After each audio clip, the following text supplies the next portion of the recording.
Hey, what's up? It's Dominic D'Angelo. It's Monday. It's a rumor in Innuendo.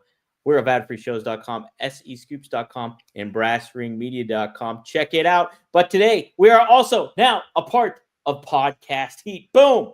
Look at that. So I'm here with Mr. Robert Carpolis, WE Creative _ish. Robert, happy Monday to you, man. Tom, number one, we've always been part of Podcast Heat. True.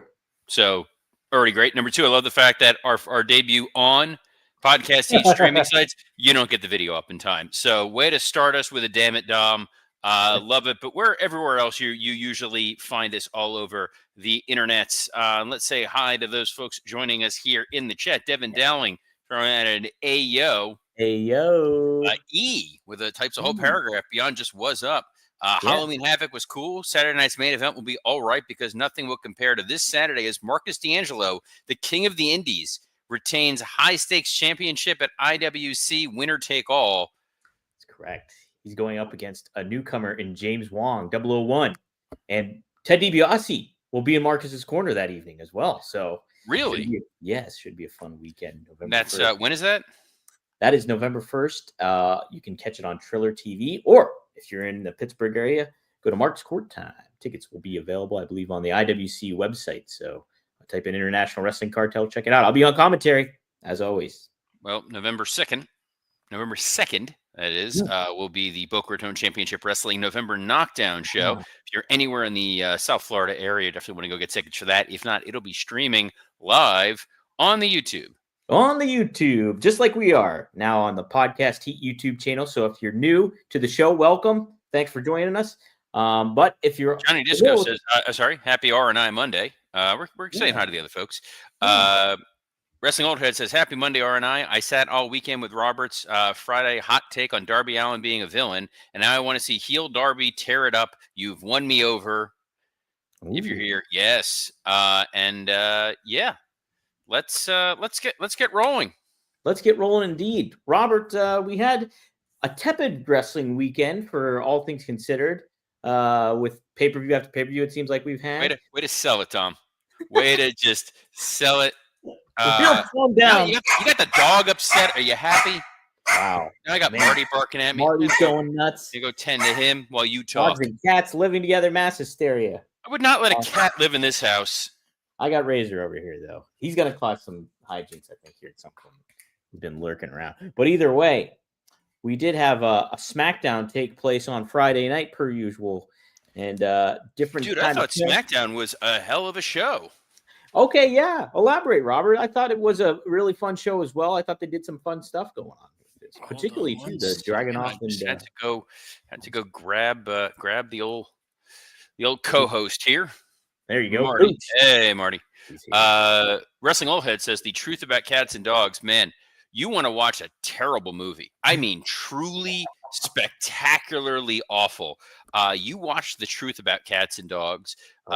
There's a story I would tell about that movie, but I don't think it's necessarily appropriate for rumor and innuendo world. But save it for working stiff.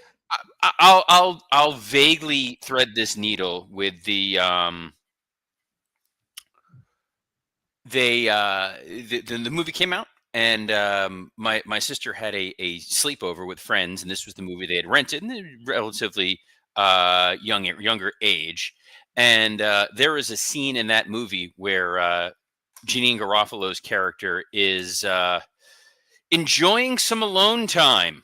Oh, is she watching wrestling? She may have been watching wrestling. And gentlemen, whether you're enjoying some alone time or you're with a cat or dog of your choice in human form, this took just a terrible turn. Whoa. Let's go to the ready coffee. Guys, enter the room dick first. Blue Chew isn't just a tablet. It's a cheat code for your crotch.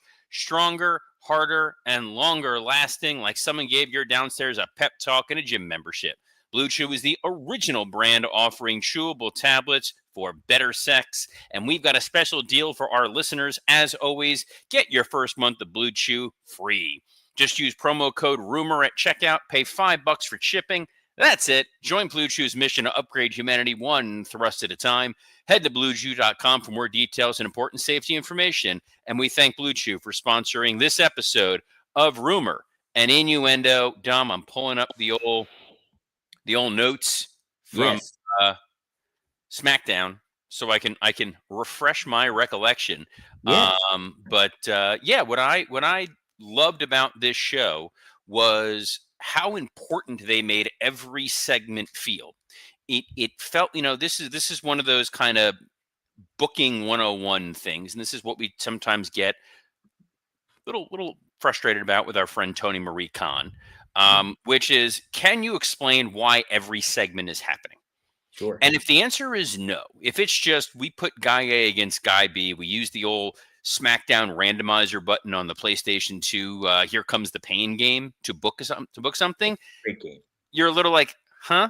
It's kind of like, I want to say it was No Mercy, the old WWF No Mercy game, Okay. where it wouldn't identify gender sometimes. And if you had there would be a situation where it was like the male wrestler in a bra and panties match. And you're like, something doesn't seem to be working correctly here. I don't know if that was No Mercy. I don't think that was No Mercy because they didn't have a Braun Panties match on it. I think it was one of those cockamamie, or they were doing like some kind of diva something or other. Yeah. Whatever it was. Anyway, SmackDown opens with this Drew McIntyre situation where we're making a lot of things important and matter. The idea that Jimmy Uso's worry about his brother Jey Uso is bleeding over to what's going on with Cody. The idea that we're seeing some changes in Cody's behavior with what happened last week on SmackDown with his attack on Drew and him calling it out. And then Drew coming out to call it out, like, you guys are going to cheer Cody no matter what. And then how dare you accuse me of attacking Jacob Fatu and laying him out, which then brings in Jimmy Uso, who's mad because not only did Drew invoke Jimmy's name, but he brought up Naomi. Right. Oh, yes. True. All this in one segment. So you're pulling in so many different threads into one small segment. I love it because you're going, well, the natural decision here feels like, yeah, this is Drew who led this attack. There's the conspiratorial people who are thinking this was Cody who is behind it, and that's where we're seeing this sea change with him. And then the anger of Jimmy being accused of behaving the way that his brother Jay would be behaving. It's one of those things, like, you just take a step back, you sit, you think through it, and you go, this makes a ton of sense. Now, the argumentative person would be like, well, AEW does that to an extent because they jam a whole lot of stuff in. But when it comes to the WWE stuff, it's the little minor story aspects. It's not like weeks and weeks of storyline combined into one total segment. It's just you're tying things together that goes with other storylines to make that distinction. I love that little, it's like someone took a second and thought through it and said, hey, what about this? And how does this impact X, Y, and Z? And I like that. I love the MFTs versus Ray Phoenix and Shinsuke Nakamura. It seems like Nakamura has been slotted into the Andrade slot and the Andrade spot. Yeah, how do you feel about that? It felt like a disservice to him in a lot of ways, I thought. Him being who? Shinsuke Nakamura. Well, I think the problem is, for a while they just weren't utilizing Nakamura. You know, Nakamura is a guy who has enough credibility that you can bring him in, heat him up, put him in a world title picture, and then he can slide back down the card.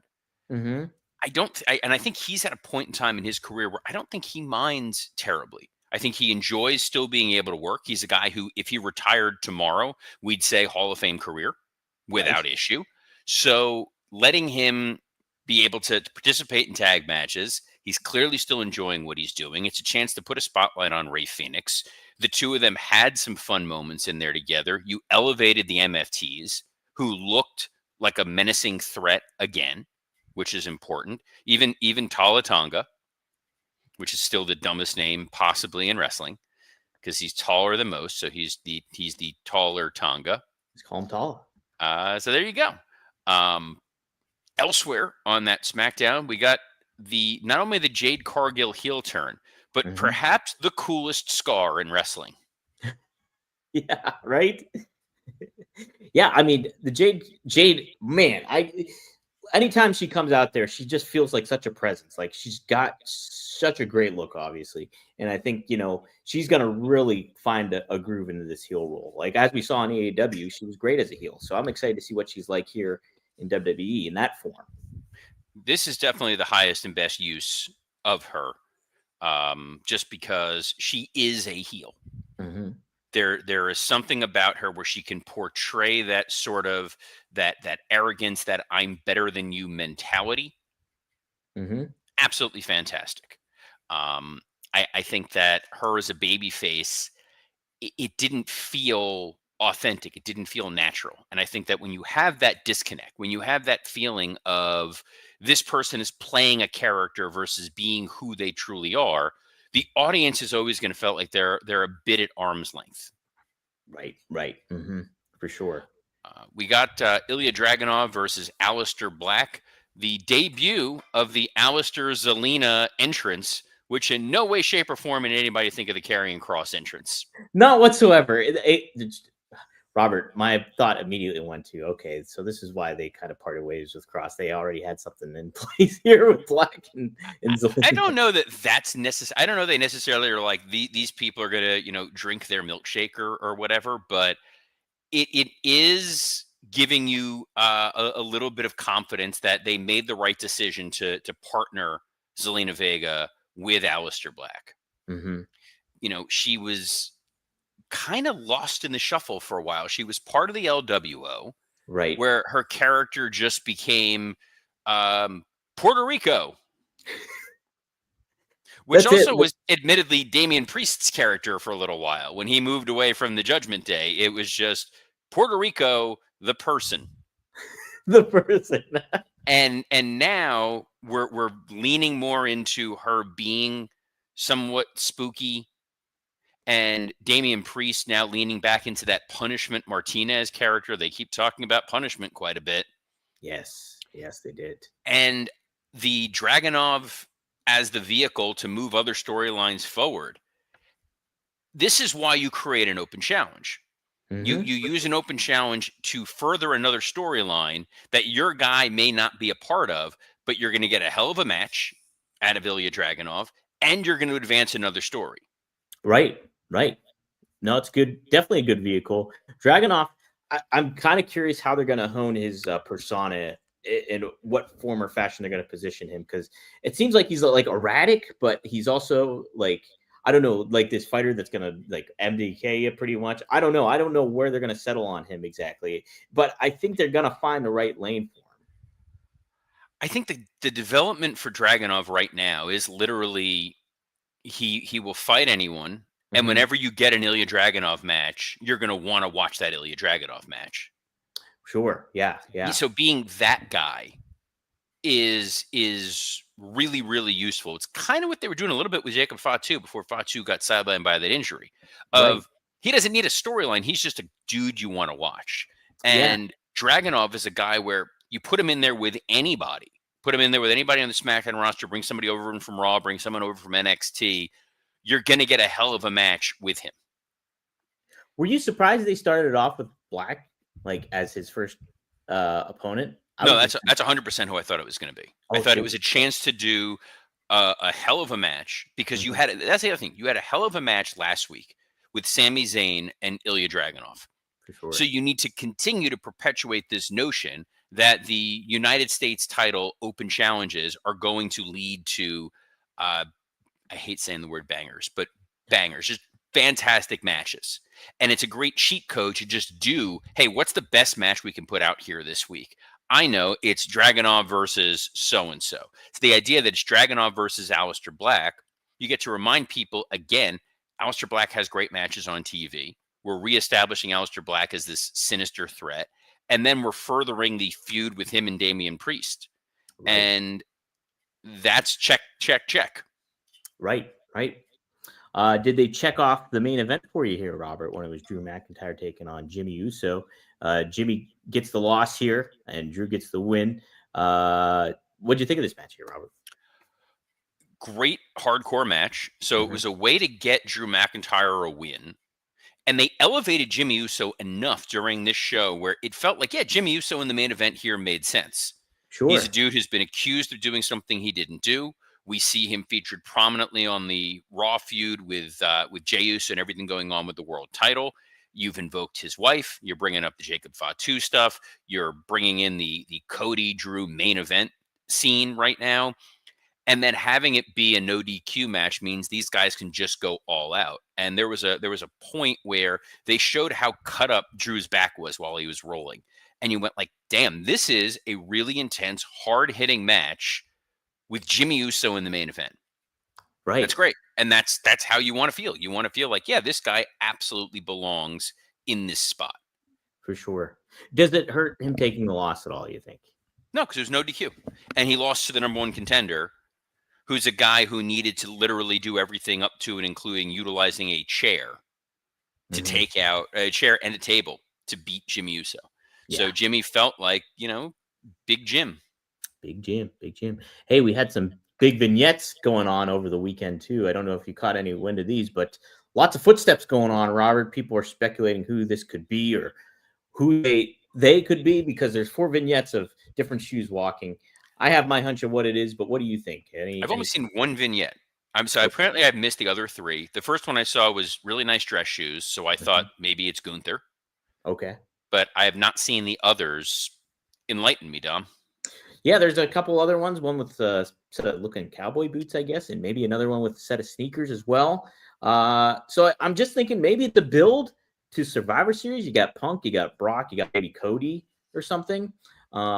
Initially, people thought it was Jericho, speculating that this was a Jericho return. It's not Jericho. But I do love that whoever it is going to be the Imelda Marcos of wrestling, where they just have a ton of different shoes at their disposal at all times. That's it, right? But it's, it's simple intrigue. And the great thing about wrestling, guys, is there has never, ever been a wrestling surprise that hasn't over-delivered. Ever. And the audience always rationally responds with, oh, there's a potential debut or return. I'm sure I'm going to have a reasonable answer, and I'm going to be super happy with what it is. Right. Never disappointment. Never. Yeah, just really hot takes that don't make any sense, but only to you, maybe, perhaps, the fan. On the other hand, it's probably Kenny Omega, and this is leading to an AEW invasion of WWE. Clearly, book it, set in stone. Russo confirmed that, bro. Speaking of that, Russo, Billy in the CW, Wait, what? Did you hear this rumor killer here? No. First of all, I've heard a lot of words I don't like hearing. Maybe it's because our first time on podcast heat. I heard Russo news, and then I heard Billy in the CW. And I know we've got time, but we don't have time to get to the Billy in the CW. This wasn't even on the run sheet. I know. You're literally. You invoked his name. Wait, I get to do the Tony Schiavone thing of this wasn't on my programming sheet, which is what he used to say whenever it was a Russo swerve. That's right. Well, the speculation was that reports were that Russo signed. It became a writer with NWA. That did not happen. That was actually squashed. The coach actually debunked that. And apparently he is announced for JCW, Juggalo Championship Wrestling, to be a part of their next show. That just got released in the press there. So Russo is back in wrestling, Robert. Bro. When did he ever leave? Bro, I've always been here. Looking. John Cena's going to retire. He's angry. He's going to show up at AEW. He's the new Fuego del Sol, bro. Juan Cena is the dynamite, dude. See, now that's already been done. I know. You got to keep it fresh. And speaking of fresh, it looks like there's some fresh news with Omos. Yes, correct, Robert. Omos had some comments regarding the Seth Rollins turn. Braun Breaker and Bronson backstabbing their visionary. So Omos said this to TMZ. He says, seeing what the Vision did to Seth after carrying that whole group, after putting Braun Breaker on the biggest stage ever, taking Bronson Reed and raising his status up, even taking on Heyman, who had been abandoned by the tribal chief, and even putting him in the platform to get abandoned, stabbed him in the back like that, didn't sit right with me. And I just felt I could offer my services and really do a great job handling it. Omos also added, not saying being a heater, but I have what I call the OPA, the Omos Protection Agency, and my services are available to everybody, not just Becky Lynch. But if she needs my services, like I said, just hit up my line and I'll be there fair and square. We'll talk business and I'll handle the work for you. Simple and clean. Robert, I put this on here because he's speaking to TMZ. It's got a big platform, obviously. And I think this would be a match made in heaven if you paired Omos up with Seth and Becky. Except then he'd have to be a babyface. I think you could do it. I think you could do it. I don't. I think Omos is working. He's been working very hard to improve his abilities, and he was part of that AAA show that got a lot of acclaim a few months ago. The show where people all of a sudden really realized how great Mr. Iguana is. Mm-hmm. He's a guy who should be in a heater role in some capacity. Right. He just looks so menacing, and to have him just standing behind people, it fits. I'm shocked they didn't entertain the idea of partnering him. You can't put him on SmackDown because you have Tonga Tonga there. You got to put him on Raw. Fair So on point. Raw, you'd either put him with Judgment Day or New Day. Okay. Either one of those iterations are interesting. The idea that maybe Dom went ahead and procured Omos, that he feels he needs some sort of protection, That'd be cool. or the New Day bringing Omos in as you can't call him Big O because there's already that guy, that the Cardona's buddy, Right. and that would have been a great Blue Chew segue. That would be great. But yeah, I could see Omos being there with Grayson Waller and the New Day. But I don't know, Robert. You put it in my head that he could be, like the babyface aspect. I really think he could be a fun babyface to have. he's not a fun babyface though, because there's no drama. It's the problem when you have a big guy. When you have a really tall guy, it's why babyface Big Show didn't work. When the Sure. guy is that big, you assume that he's always going to win. I know you don't understand this as a very tall man yourself. Yes, a giant you're- myself. You're like 6'5", so you would see other 6'5" men as baby faces. Correct. Yeah, it's hard for me to As my dog sees the pool guy outside, now he's all fired up. It's all right, Yes, but yes. he's got heat. There's some heel heat going on there. But you make him a baby face, he has to be goofy. That's generally the rule. Right. And I don't think you want to make Omos goofy. And if he's a killer and he's 7 feet tall, where's the drama? Sure.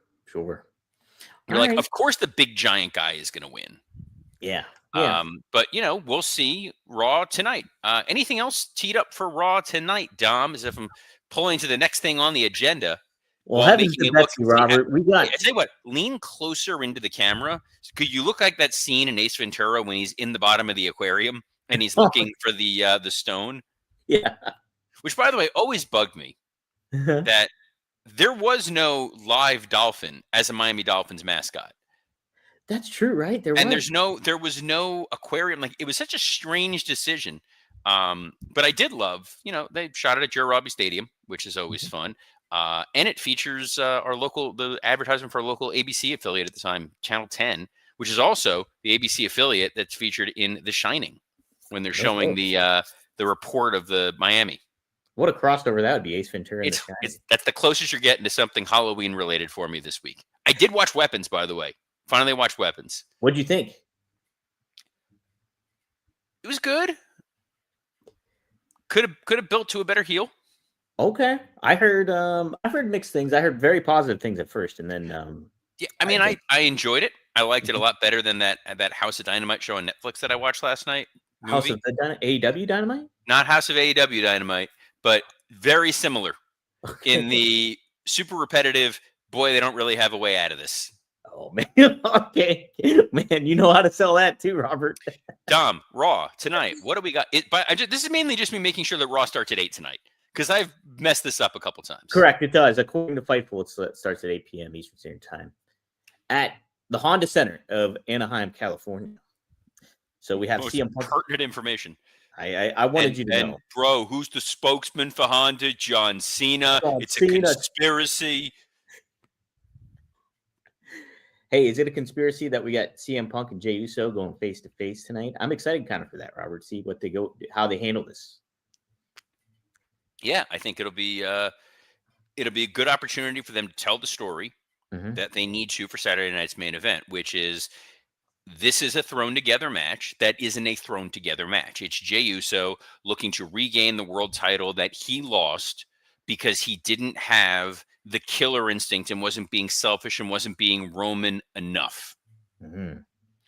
CM Punk, obviously feels he got shortchanged by being cheated out of the title when Seth cashed in on him, and he hasn't gotten a fair shake and an opportunity to be a world champion. Right. Yeah, I'm interested to see how the dynamic goes. How much heelishness are we going to get from Jey Uso? And yeah, just Punk's always great on the mic, so I'm looking forward to that. Also on tap is Roxanne Perez taking on Nikki Bella, who made a surprise return yesterday or last week as well.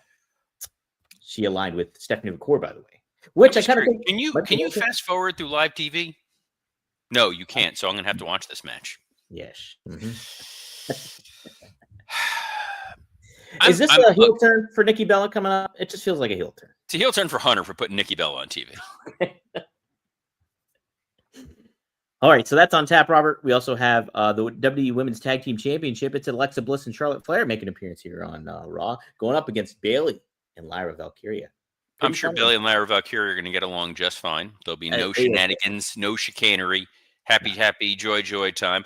I did love that little segment with Alexa and Charlotte on SmackDown with Nia, where Nia was pointing out, like, hey, Alexa's turned on me. She's probably going to turn on you. If not, you turn on a whole bunch of people. So it's great you guys are getting along right now, but seeds of dissension. But the seeds of dissension are really going to spring up on that Bayley Lyra Valkyria situation. Yes, very true, Robert. Yes, true. If they could get the rights to that Nelly Furtado "I'm Like a Bird" song when Lyra comes out, just fantastic. Man, that's what a song that is. Holy crap, I forgot about that.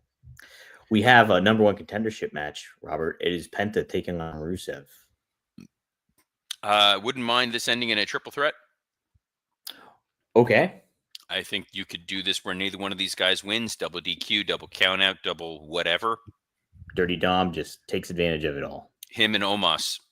Yeah. Ooh. Okay. See, look at you. You're quite a booker. Mm-hmm. You're selling me on it. And then you do the sling blade thing at the end. That was strange. Is that all we got for Raw tonight? Anything else? That's it, Robert. That's all. All right. Well, that works for me. Look, we're gonna get a Braun and Bronson promo, them being angry about what happened. If I'm pitching something, obviously neither one of them are going after the world title right now. You have babyface world tag team champions in AJ Styles and Dragon Lee. If the idea is that all the power rests in the gold, and if there is no world heavyweight champion and there's a power vacuum, that means whoever holds any gold has power. So Braun Breaker and Bronson Reed going after AJ and Dragon Lee, that could be pretty fun.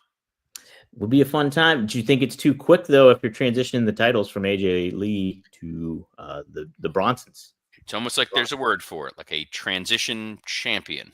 Yes. Do you want to put AJ Styles in that kind of position while he's on his near retirement tour? You can build up to it, and there's always ways to do it. Okay. All right. So, we'll see.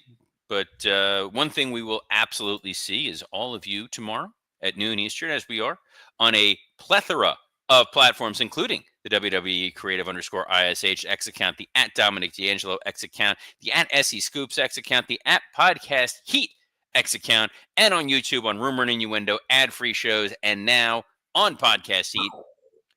Don't do that noise. So on behalf of the man who was too hot to wear sleeves, Dominic D'Angelo, I'm Robert Karpolis. Best of luck in your future endeavors. 48 degrees out, but the Jets are hot, baby.